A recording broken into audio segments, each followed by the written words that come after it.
So how do you leave a narcissist when you feel stuck? We have to, number one, we have to recognize, why do we feel stuck?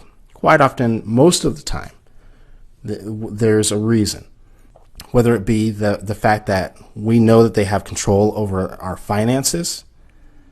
A lot of times the things that we fear about leaving are things that we actually need to put into what's called an exit plan, right? There 100% needs to be an exit strategy. 100%.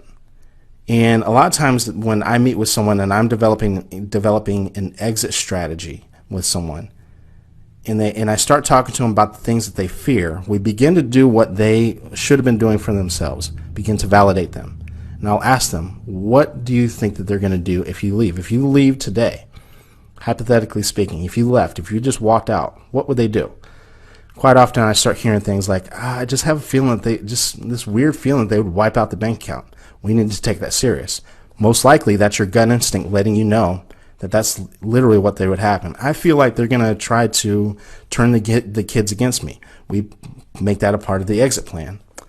I feel like they're just going to destroy the property or make threats, like they make threats to hurt themselves and that sort of thing. We develop exit strategies based on that. I feel like they're going to come after me physically. I feel like they're going to try to stalk me or try to get me fired from my job. We create an exit strategy based on that. Quite often the thing that you fear about getting stuck is the enmeshment that the narcissist has created. And we need to take those things serious, but you have to remember that you are not a prisoner. You are not a prisoner. You are in an unhealthy relationship. You're in a toxic relationship, but you're not a prisoner, right? So yes, you need to take those things serious, but for all enmeshment, every single one of them, right? You have the ability to counter it, to maneuver it, to do things. Now, I tell people all the time, you're not getting out of the relationship unscathed. Something's going to happen.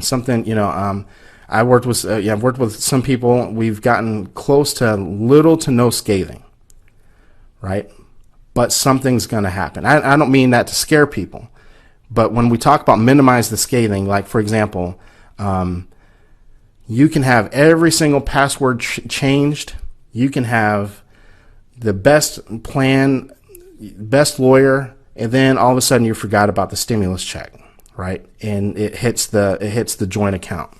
You're not getting that money back, right? You can have a great exit strategy. You can get out safely, and you forgot your kid's toys in the closet or something along those lines.